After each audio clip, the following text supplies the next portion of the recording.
And good evening, and welcome to Candidates Corner, an hour with the candidates, a production of LPTV, Libertarian Party Television. Dan Fishman, executive producer. My name is Pat Ford. I'm your host. I'm chairman of the Libertarian Party of Rhode Island, and as always, on the big board, John Gapso. Joining us tonight is a candidate who has literally found himself at the center, if you will, of the political universe. I'd like to introduce for you the first time, Shane Hazel, Libertarian candidate in the 2020 election for the United States Senate for the great state of Georgia as a Libertarian candidate. Shane, welcome to LPTV, an hour with the candidates. Pat, thanks for having me, man. Appreciate you guys having me on. Well, let's just see if I can explain the chain of events that sort of brings us here in celebration. And you'll forgive my sense of mirth, if you will. It's rooted with a hardened citizen and a deep sense of irony. In the November 3rd senatorial election in Georgia, you received 115,039 votes. Not as some would say, by stealing the votes of the duopoly, but by expanding the electorate to engage those who choose self-ownership, body autonomy, self-determination, freedom as part of their personal code. Many for whom had abandoned the profligate authoritarian regimes of the Democratic and Republican Party. In doing so, you triggered Georgia election law, which requires a runoff if, in fact, no candidate breaks a 50% threshold, which, in concert with a nearly evenly divided Senate, with an executive branch, judiciary, and House of Representatives, if you will, in chaos, with the United States Senate nearly evenly divided, this election and this runoff election will impact, obviously, the votes of the Senate, which may in turn force the repeated presence of Kamala Harris to break a tie, which will, in course, impact virtually every aspect of American governance, our foreign policy, ultimately our budget, our outreach to the rest of the world, our ability to engage in wars. And in doing so, will profoundly impact our interactions with the world at large, with rogue nations like North Korea, depending on your interpretation and your perspective, your worldview of the Middle East, certainly impact our work going forward with them. It will reflect intensely on our ability to make war, our ability to engage in police actions. So I just want to say this, and I want to make sure that I've bring the reverence of this moment really to fore. I would just like to say on November 27th, 2020, let us forever put to rest, Libertarian Nation, the notion that one man, one woman, acting in concert with men and women of goodwill cannot forever change the world. So Shane Hazel, regardless of future elections, regardless of what path, what course your political life brings you to, congratulations. You just changed the world. And isn't that what we've been advocating for here as a party? Because the opportunity that brings us to time and time again as media attention is forced to focus on us as an organization, a philosophy, a party, a way of life, a movement, all of that in one, is exactly why we run for office. Every time every one of you either runs for office, is a volunteer for those who run for office, is a donor for someone who runs for office, you engage in a profoundly political act for whom the consequences may have no end. So every one of us needs to take this moment and celebrate what's occurred here. I want to emphasize, we stole no votes. We simply broadened an electorate. We invited back to the voting booth generations of Americans for whom electoral politics, the body politic, had left behind. Shane, congratulations.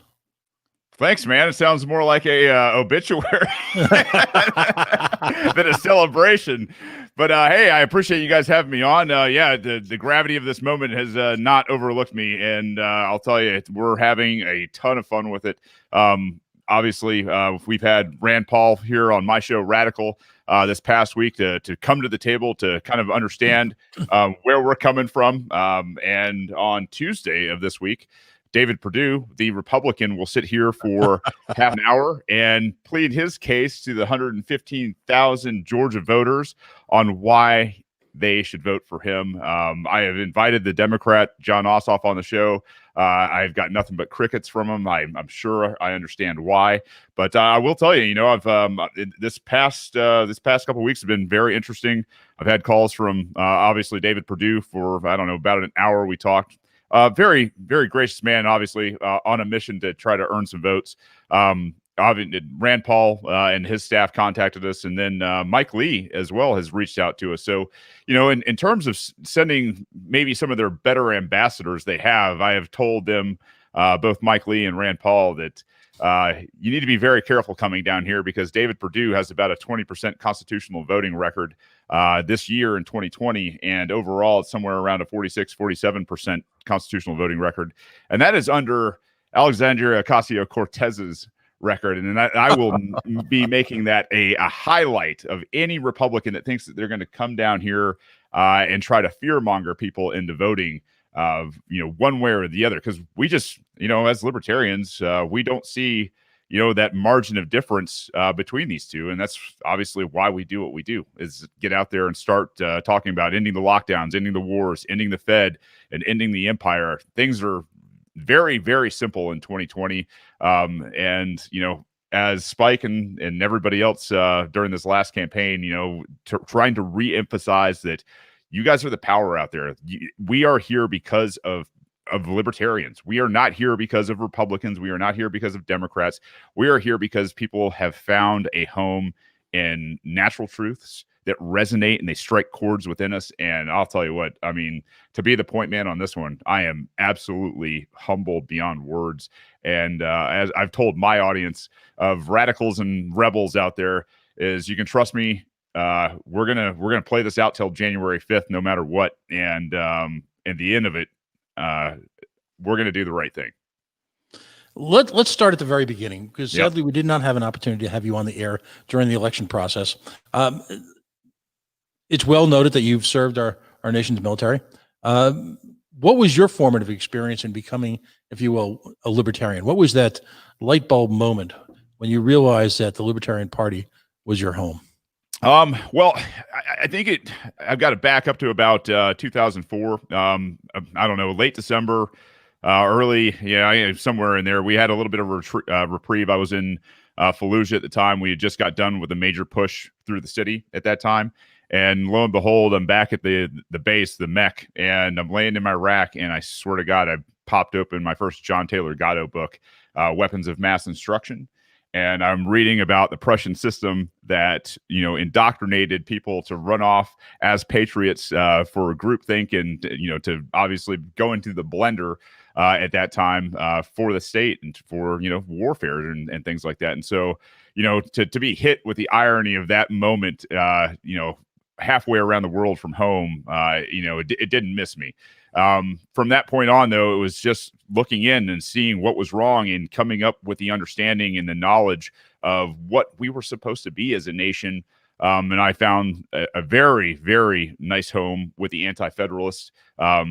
Those guys taught me a ton. They were pure prophets in terms of, I think the 84, 87 papers or whatever it is, talking about what consolidation of power would do to a confederation, which was actually working pretty well at the time for those guys. So I kind of came to libertarianism after also getting, stabbed in the back by the GOP. Like, I ran as a U.S. House representative candidate for a primary down here against an awful Republican who had about a 50% constitutional voting record in 2018. And I don't know, the rottenness down to the core of the bootlickers and the knee benders that, it was just one of those things that after it was over, I said, you know what, I've seen it from the inside. The GOP is not salvageable, and they don't give a damn about economics. They don't give a damn about the troops in reality, just sending them off to never-ending war. And they definitely don't care about debt and spending and what that's going to do to later generations. So Ryan Graham came to me, and on a fateful day, he said, hey, man, you should definitely give the Libertarian Party a crack here, because I think you'd probably do pretty well in it. Yeah, Ryan's outstanding. He's going to be on the show next week as we kind of re-engage with state chairmen to discuss each individual state's profile. From your perspective, you talk aggressively about the Republican Party. I'm in complete agreement with you. It's not salvageable. They are the Whigs of the new millennium. And from your experience in the military, because the military has been such fertile ground for the Libertarian Party, so many of our nation's bravest leave military service and almost immediately engage with the Libertarian Party. The treatment of Ron Paul and his presidential run, and you talk about getting stabbed in the back, what impact do you think that held from your movement, particularly among the Mises Caucus and other groups within the party? I mean, I think it gave birth to, and I don't like the factions, but here's the deal: is like there is a faction of fighters out there, even within this party, and that's where I kind of call home. It's they came to me, Michael Heiss and the guys, and said, we're doing something over here and we need fighters. And I was like, yeah, let's talk about it. So between Michael Heiss and the LP Georgia down here, it was, we got to fight, right? And in my core and in my blood, that's what it has to be, and exposing the system for what it is, and so a lot of people don't know like my history in special operations. Like you get to see behind the curtain, you get to see what we do when we go into countries, from psyops to prep to mission planning to carrying out those operations, a lot of which aren't even hot operations. They're all these things that happen around operations. And just so as you can see what that is in terms of a grand scale, going into a country, and you start to see it here, and you see that the politicians speak the same way that the politicians that we coach overseas, what they say there, what they do, how they take votes, how they take money, and really how what they say, how the sausage is made. Like that's something that we can see and forecast and obviously point out to people. And so when, obviously they went after Ron Paul in, 2008 and 2012, and use, suppression in terms of, not only, down to the voting, but like just the overall like way they treated the delegates. Like it was just a shining example of, hey, we got to do something. We got to get really smart, and we got to start beating them at their own game. And, having a bag of tricks at like asymmetrical warfare, counterinsurgency, and, a whole bunch of other things that we get to go through school for. It's really kind of fun to sit here and apply it to these guys and watch them squirm a bit. Because really they are coming to approach, if you will, the Libertarian Iron Throne, aren't they, next week? Yeah. Yeah. And they're not met. I mean, it's a place where we can talk. Right. And I think talking is a great thing. But when we start, looking at, bending the knee to these guys, well, hey, you got to do this one way or another. You got to support somebody in this. It's like, guys, you guys got to earn our damn vote. Like we're done. We're done compromising our principles. And we're not going to be complicit in our own enslavement. That's for sure. No, absolutely. And I'm hoping at some point in the conversation, the treatment of the Texas Libertarian Party will come up with just, New York, you've got Cuomo. All right. That's not the Republicans' quote unquote fault, although given the opportunity, we know they would do the same. But in Texas, the way that they attempted to just steal away our candidates' opportunity to engage in a fair election, it just stinks. It just absolutely stinks. It shows them to be nothing more, nothing less than that which they had opposed for a generation against the Obaministas and prior regimes of the Democratic Party. They are the same. They are inseparable. It's merely different laundry, as Jerry Seinfeld would say, and it's different rhetoric, isn't it? Yeah. Yeah, well, I mean, I got to see it firsthand this time around. I mean, and they will completely ignore you if you're anti-war. First and foremost, they're going to ignore you. You start talking about the Fed, and then you're obviously a conspiracy theorist, which those guys are all coming out of the woodwork as being right for the last 30, 40 years now. But yeah, we were left out of things like polls. If you can't get into the polls, you can't get into the debates, and if you can't get into the debates, you can't get earned media. So here we are, after the election's done, getting more media than we ever got before. And, it's a political industrial complex. And I dare say it's even more powerful than the military industrial complex. The ability of itself to just insulate and ignore and push to the side, dissenting voices that are talking about things like the Constitution, Bill of Rights, people's freedom, natural rights. And all the things that we hold dear as principled libertarians, that's something that these people are absolutely scared to death of. And that means they understand the threat, and it doesn't take a giant number of people in any given area to be that outraged opposition that can sit there and go, hey guys, this contract that we're supposed to be abiding by, if that's gone, and you guys aren't going to abide by it, you're not going to uphold that quote unquote oath of yours, then why are any of the rest of us compelled by this, quote unquote quote contract? Because last time I checked, we didn't sign a damn thing. Nope. I missed that episode.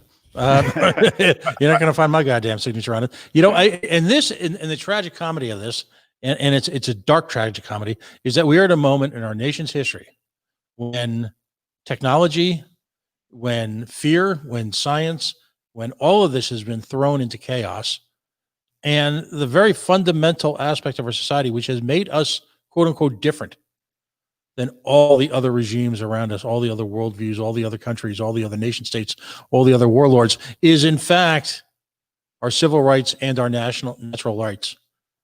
And our adherence to them over generations had brought us through so many crises, world wars, attacks.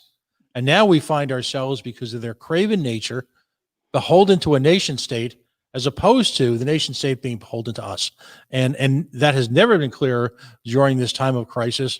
We've argued time and time again on this show that, in fact, our nation's inability to react in its initial stages to this health crisis that we face is, in fact, a product of their governance, not a reaction, but an actual product of the repression of the natural instinct of man to excel, to innovate. And now all of a sudden we find ourselves being thrown by silly notions up against the wall in order to control us so that fear does not overtake their power. And it's disgusting. And they need to be called to account of it. And you find yourself at this moment in history as the one individual who's got them by the proverbial, yes, this is a family show. Let's talk about the campaign a little bit, because from reading about it now in retrospect, you had one minor but very principled opportunity to engage in some form of debate. I'd like you to tell us about that. But what issues did you find resonated amongst your fellow Georgians? And you waged an aggressive campaign with whatever resources you could bring to bear. I guess we should maybe hold up a little bit and tell this story, because I think this is one that will inspire other people to go out and do what they're doing. Obviously, I run a show. It's called Radical, and have been running this show since my last campaign. The work that you put in the off season is what pays off when it's time to play ball, right? And that playing ball is campaign season.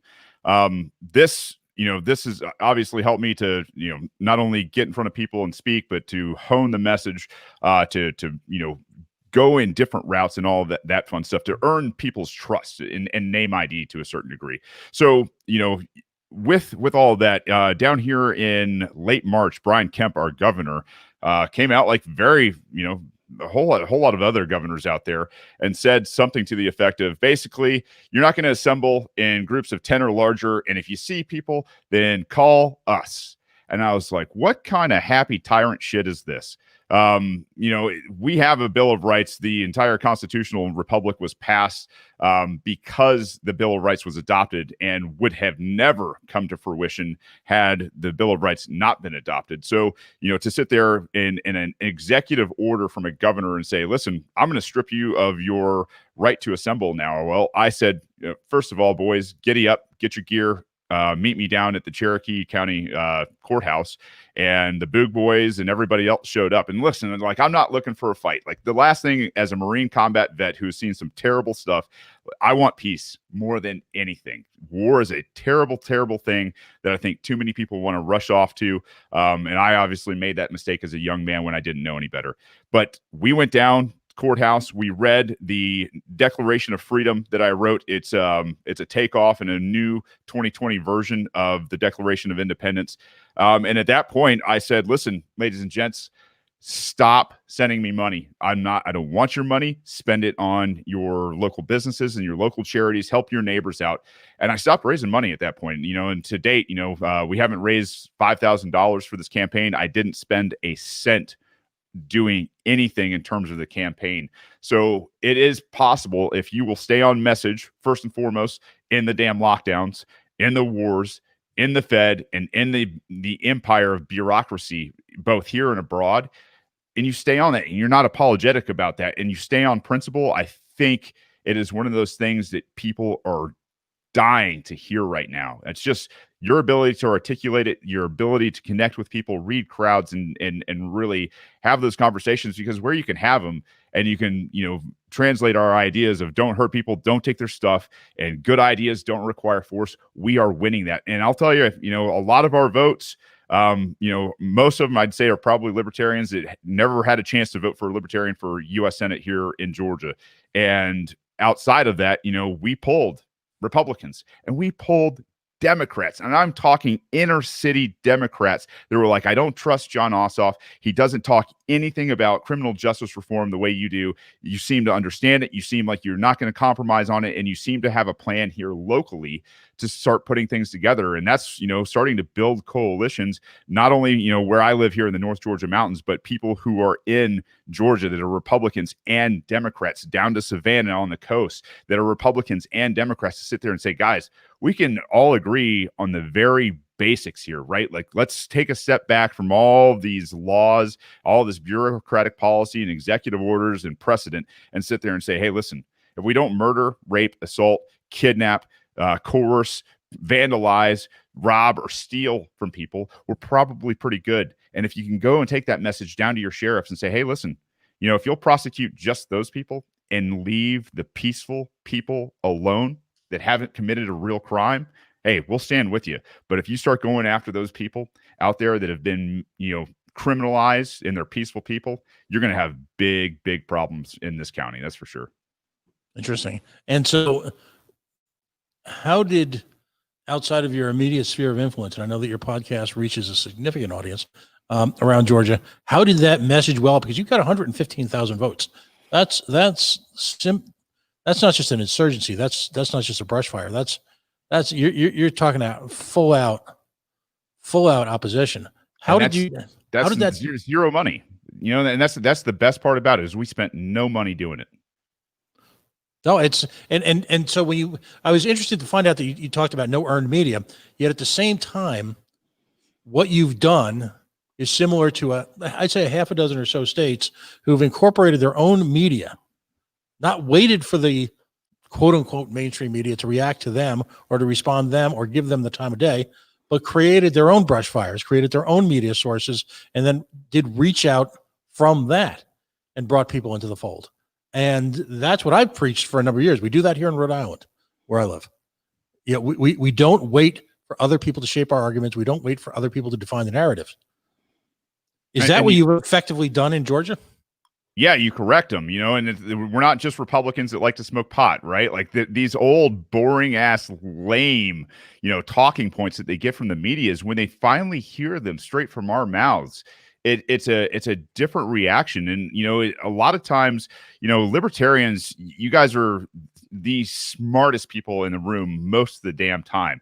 And everybody knows it. That's why you can't get people to come and actually sit down and speak with you and talk to you, because when you're consistent on principle and you have the history and the understanding and the studies, whether it's, the Mises Institute or whatever it is behind you in terms of, these consistencies through everything that we're talking about, like that translates to people. And when you can sit there and say, hey man, listen, I get that we have a problem in our society or a problem in our county where, some people who are downtrodden or have had some bad breaks. Look, I agree with you, but I don't agree with the answer of violence, throwing guns in people's faces to try to help those people out. And that's coming from a person who's pretty comfortable with violence, right? Like that's not an okay thing.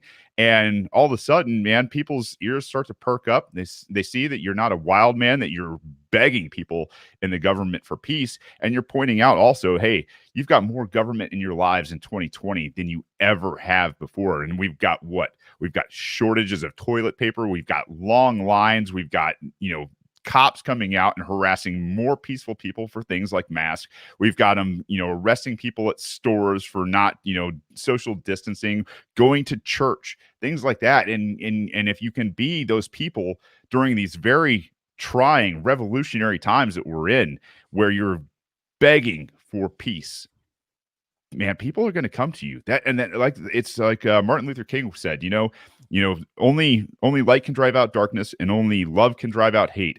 And so be the light and the love. That's what we are here for. They're going to be looking for the peacemakers here in the very near future when, things are not as good as they are right now. That's for sure. Folks, if you're just joining us, on the line with Shane Hazel, he was the Libertarian candidate for the United States Senate in the great state of Georgia. He finds himself in an historical position because of Georgia state election laws, and this is prevalent throughout the country. In the absence of a out-and-out winner, per se, someone having over 50% of the vote, it gone to a runoff.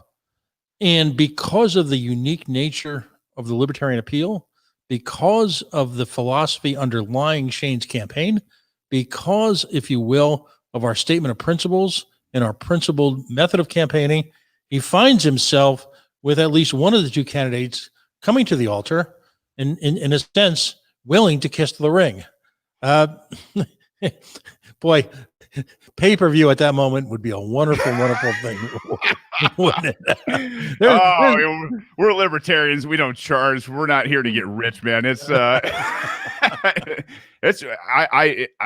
think it's worth the work. It's worth the grind to sit there, and that's the power of being principled, man. You can sit here and you can have these guys sit down with you for 30 minutes or half an hour, and within 5 minutes, right, they've had to divert, they've had to dodge, duck, just move out of the way of your very practical assault. And that's you want to talk about what real power is, ladies and gents. If you've got the knowledge and you can sit there and have passionate conversations with people and not, veer off from your principle, you can sit here and do this kind of stuff with senators all day long. You can do it with your sheriffs, which I definitely recommend. Do it with your sheriffs, do it with your county commission, do it with your city council members, your mayors, people that are in your local area, because and maybe we should take time to say this too. Listen, running for U.S.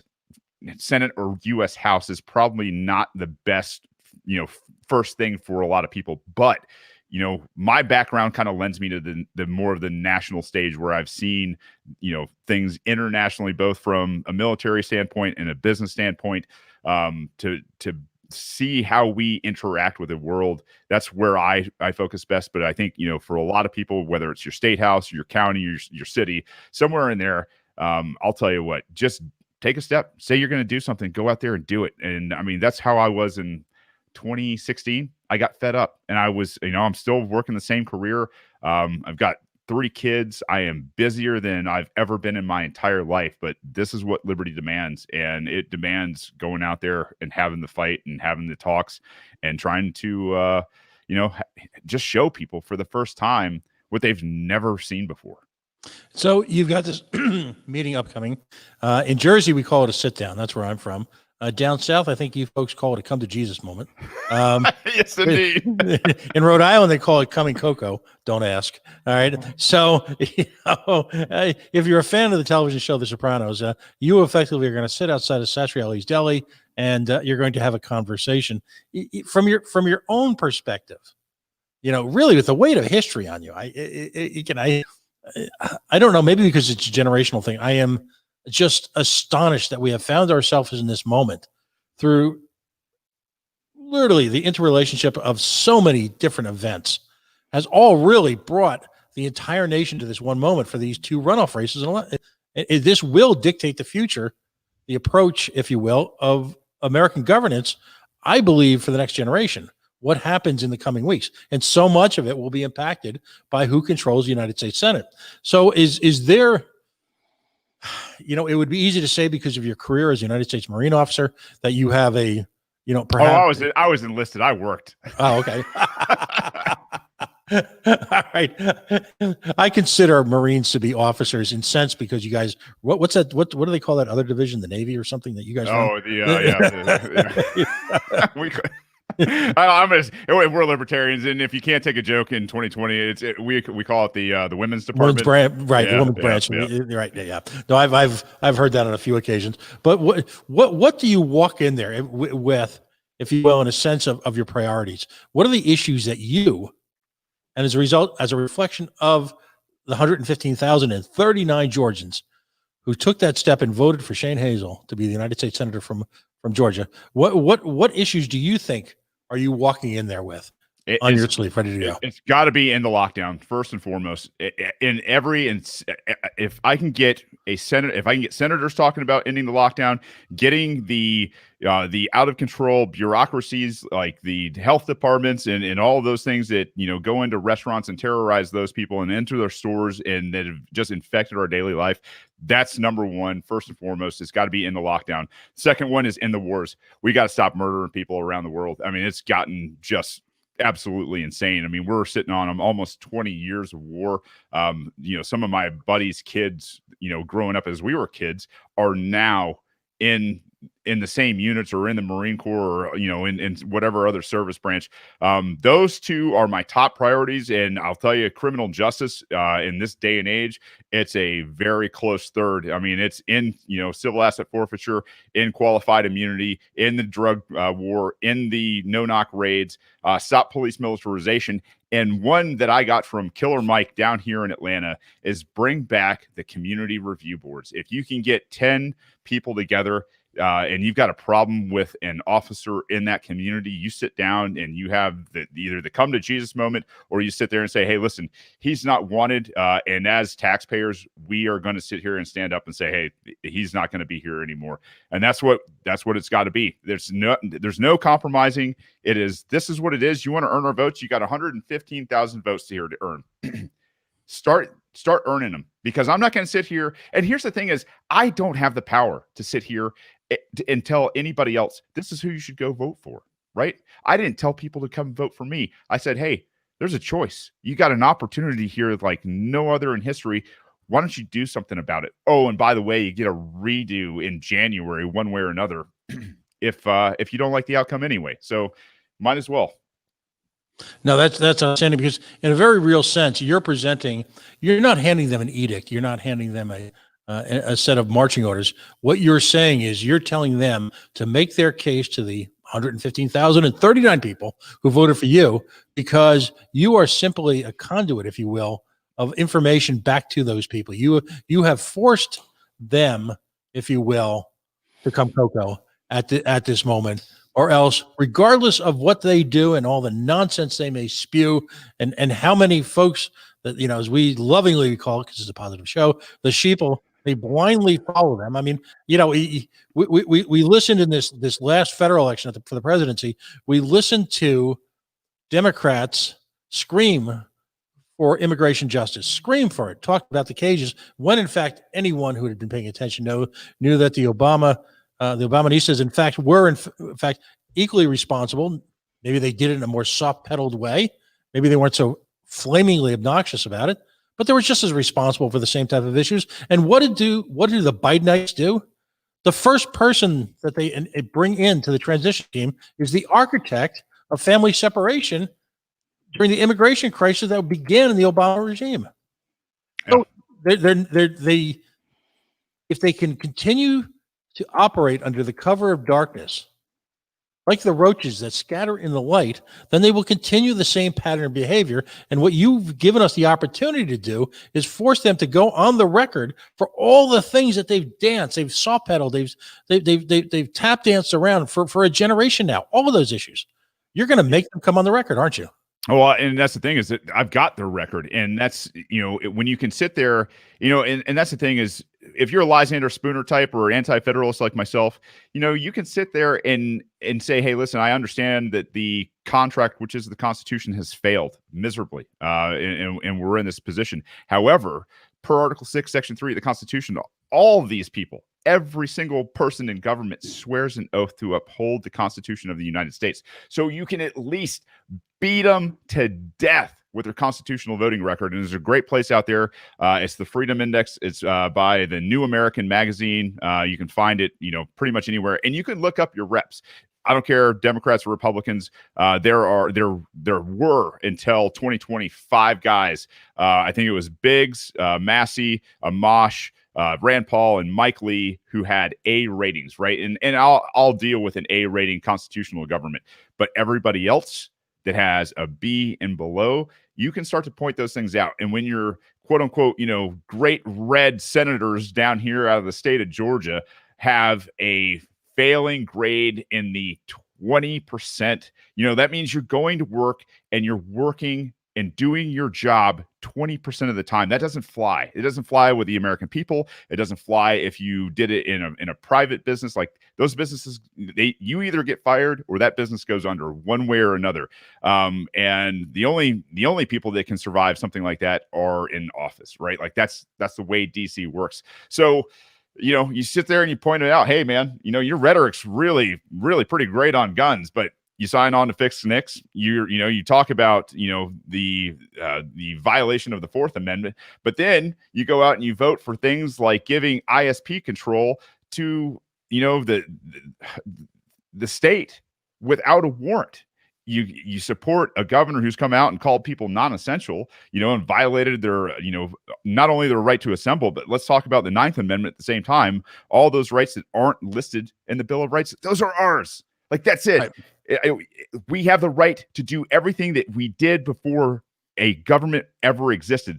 That's barter, that's trade, that's run a business, that is travel. Those are all those things that are not listed in the Bill of Rights that are still your rights because they existed long before any government ever did. And so you can sit there and you bring them to the table and be like, hey man, you can talk, but like, I got your voting record here and actions speak, man. So that's just the way I operate. It's like, hey, if there's a constitution there and that's what you're supposed to be holding up, well, I don't know what to do for you, brother, except for pointing it out. Like, you can go up there and start voting better, or you can not be in office. I don't give a damn either way.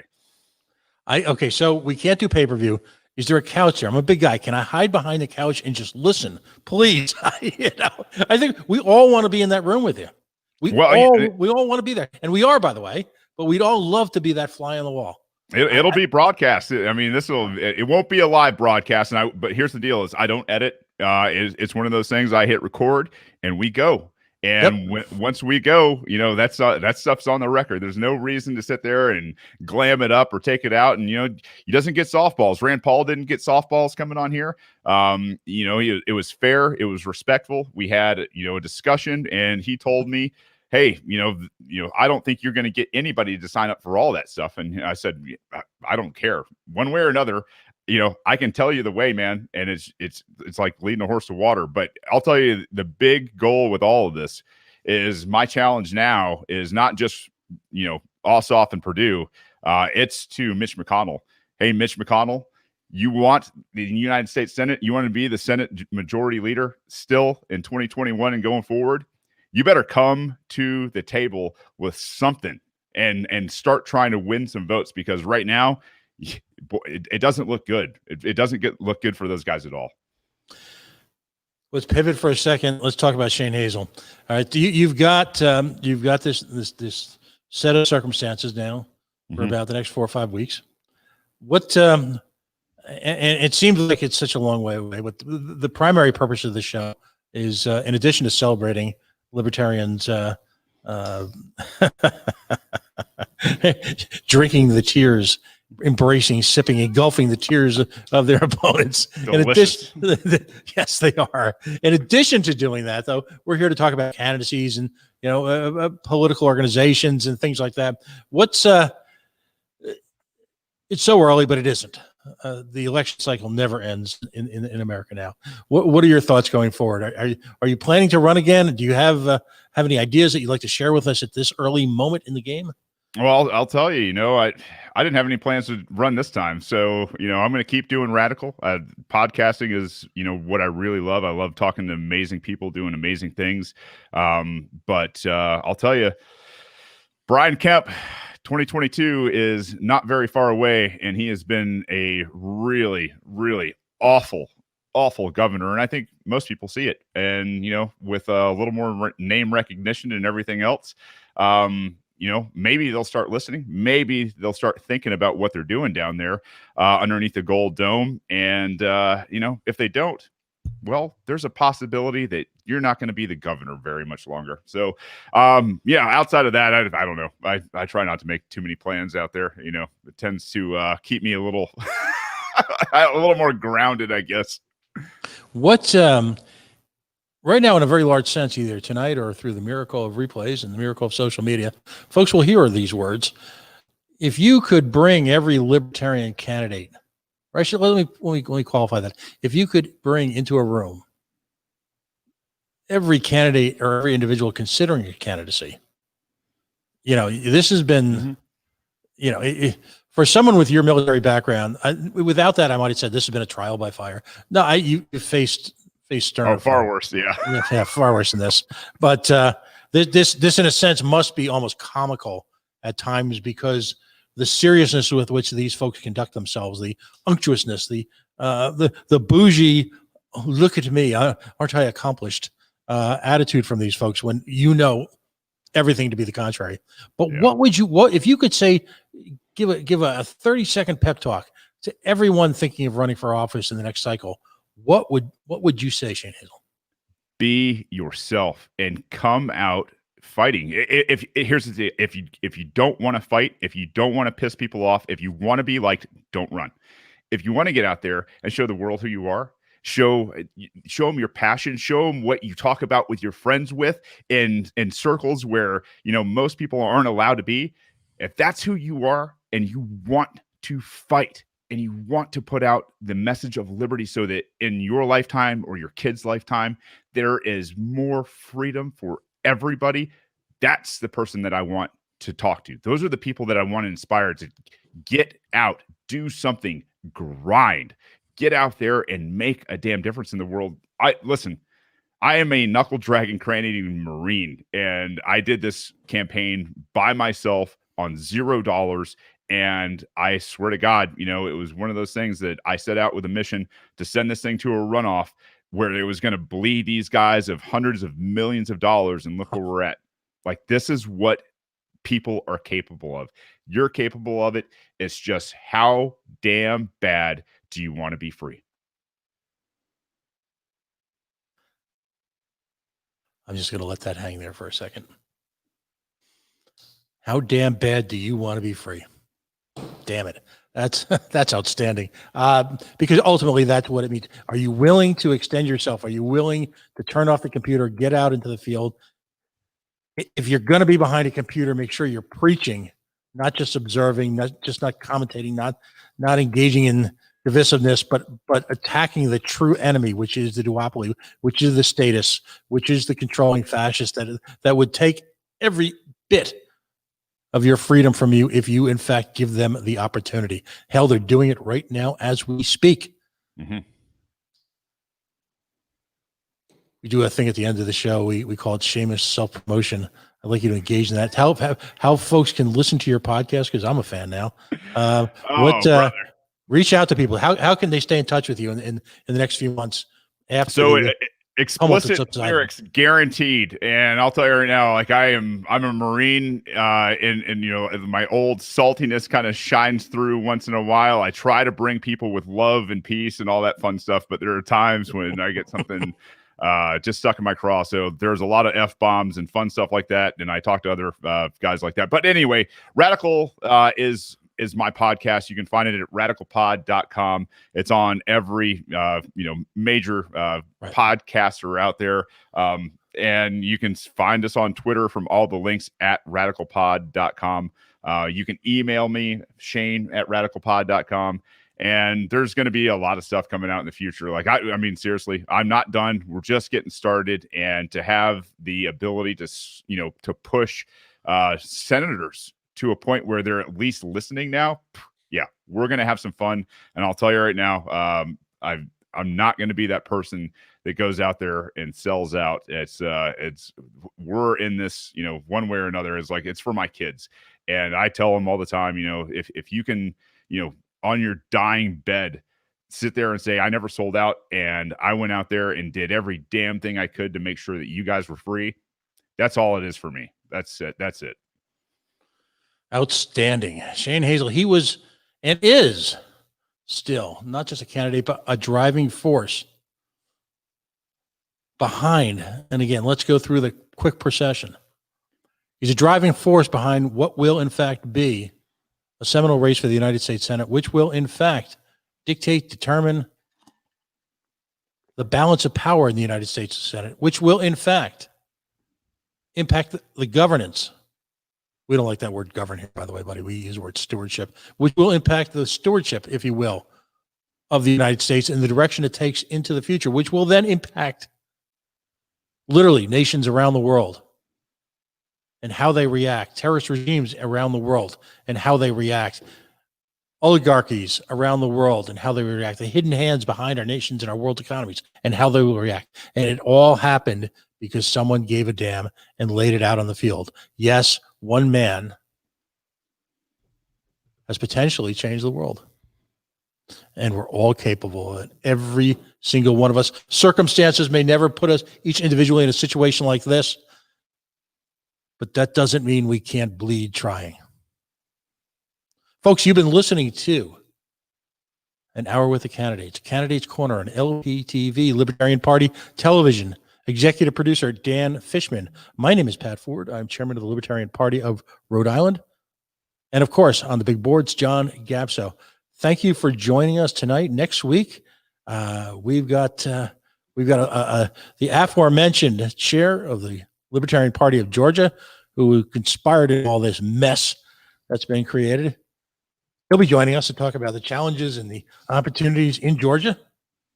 And of course, Kara Schultz, she of the Libertarian Party, if you will, support staff, campaign team, will be joining us in two capacities. Number one, in her role with the Libertarian Party, but number two, as the duly elected city council person in the great city of Burnsville, Minnesota.